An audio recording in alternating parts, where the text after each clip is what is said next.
Finally time to get the motor put back in the boat.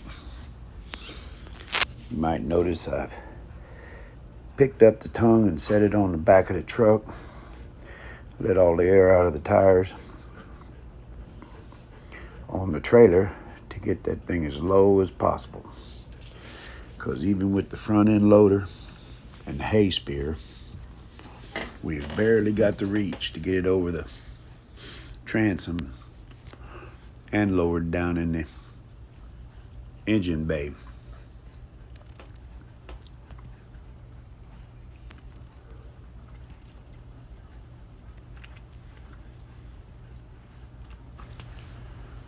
I wish I had recorded this in time lapse because it took us about 30 minutes to get it set in there.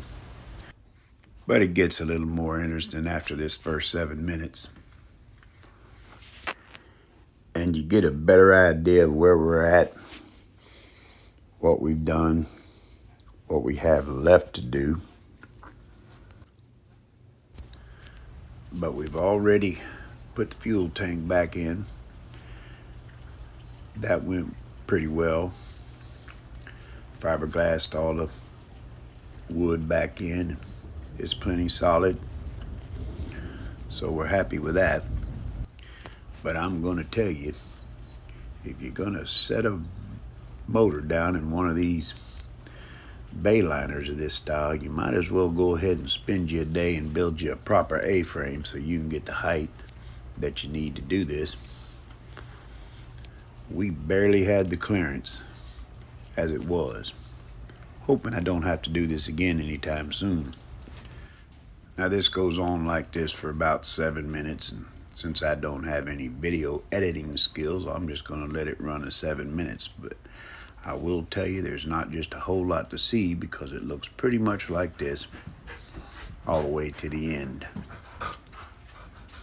As you can see, I have my wife Lisa out there helping. And when I got ready to drop the motor in there,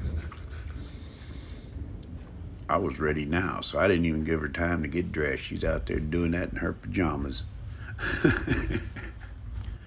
I'm not gonna lie, it was a pain to get that motor back in that boat. The reason I didn't do this in time lapse is because if we had some kind of problem, I wanted it on video. If I'd have dropped that motor or ran into the boat with the tractor or whatever may have gone wrong, I wanted to have it on video. Fortunately, nothing went wrong. You might hear that in the background, but we're having thunderstorms right now, making it a little noisy. You can't really see it, but I have an engine leveler on that hay spear mounted upside down so I can roll that motor forward and back. We needed every advantage we could get sticking that motor down in that tiny hole like that. It's been a while since I put a video out on this deal, but it's not because we haven't been working on it. It's largely because right in the middle of this project, we took on another project that I'm going to show you about at the end of this video. Now, at the release time of this video, we have already got the motor in, got the boat functioning, got the trailer rebuilt, and took her on her maiden voyage down on the Texas coast. And a lovely boat she is. We took her down on Christmas Day to Port Aransas, launched her, and we were the only people in the state that thought Christmas Day was a good day to go for a boat ride because we had the entire boat ramp to ourselves. Turned out to be pretty windy, pretty rough out there, but we did spend the night on it and had a great time. But I will say this about this boat. This boat identifies as a sailboat because if there's any wind happening, it's gonna feel it. It's got so much area sticking out of the water that it's honestly doesn't have enough rudder authority with just that one motor. So trailering it in the wind, launching it and retrieving it, a little tricky. That 350 motor had plenty of power to push it. She runs upwards of 30 miles an hour. And I never went full throttle. So she gets along pretty good. But single engine rudder, not quite enough for this boat.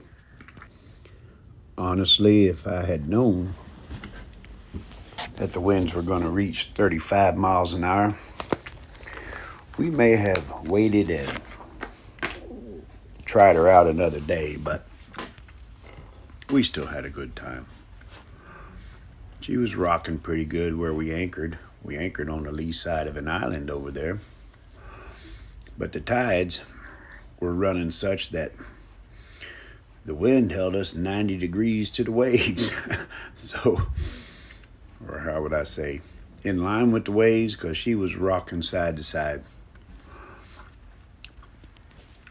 It was so calm just before midnight that the only ripples on the water were the minnows and the baby crabs surfacing and leaving little tiny ripples. And we thought we were going to have a really good night. And then that wind started blowing. Now, you know you have a good woman when she can come out in her pajamas, drop a 350 motor into our little yachtlet, and then hop on the tractor and operate it. Then after all that, I got the alignment tool, and it just so happened it lined up perfectly. So we snugged her down, ready to go. The plan was to take her over to a local lake and launch her and then come home and fix the trailer. But I decided just to pull her off and set her on jack stands.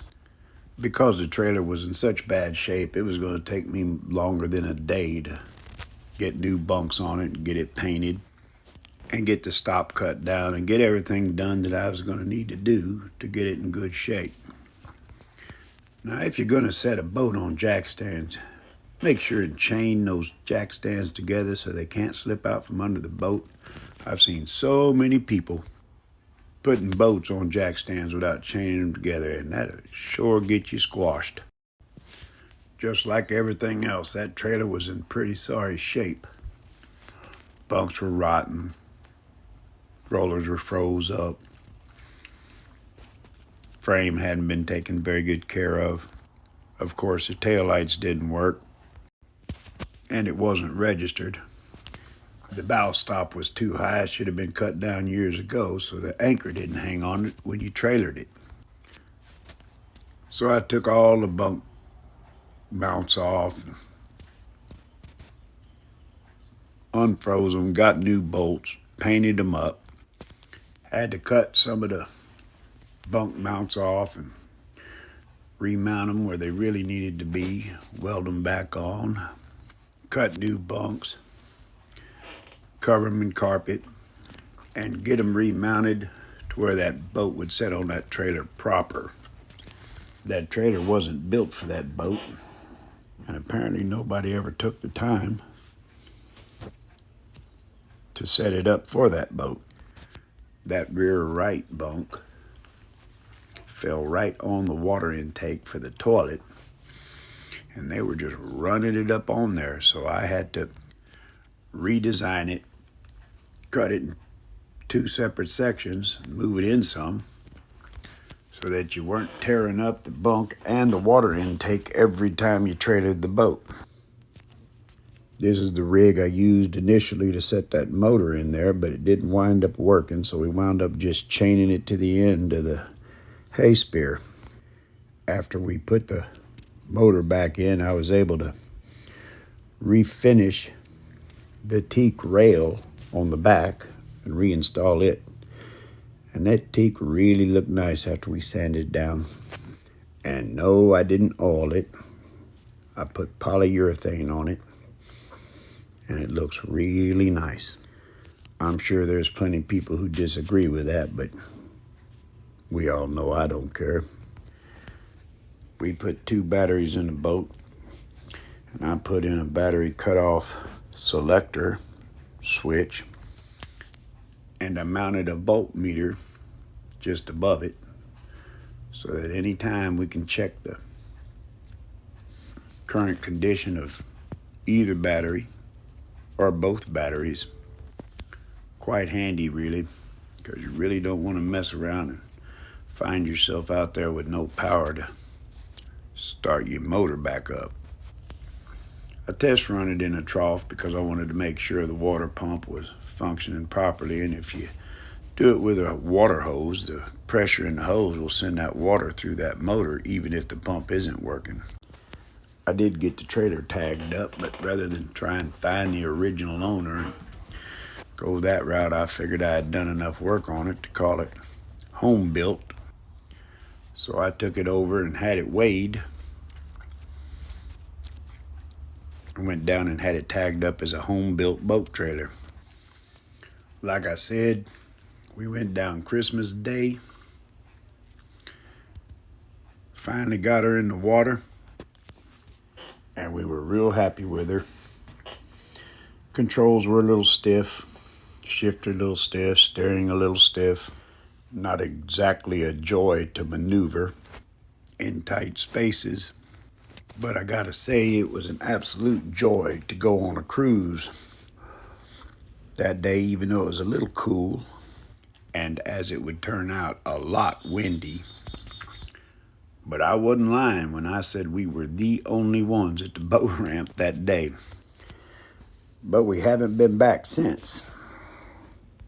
But we're going to go real soon. And we named her the Seahawk because in all reality, the Seahawk is Lisa's toy. Now, I had mentioned earlier that we hadn't been doing any videos on this project because we ran into another project. One that I had really been working on for 13 years. The Skyhawk. Long story short, 2007, my brother bought an airplane. We both got our pilot certificate in the airplane. And in 2010, we discovered he had cancer. In 2011, we had to sell the airplane. The guys who bought it flew it a little bit, never got licensed, then left it set on a ramp in the weather for the last 13 years. For the last 6 months, I've been working on this also. Needless to say, it needed a lot of work, and it still needs a lot of work. I haven't been getting a lot of video because we have been really busy with these 2 projects. But we've reached a point now to where both the Seahawk and the Skyhawk, one seaworthy, one airworthy, both legal, both registered, and while both obviously still ongoing projects, they're both in a condition where we can start having adventures and I'll have time to make more videos. Hopefully, more fun and more interesting videos.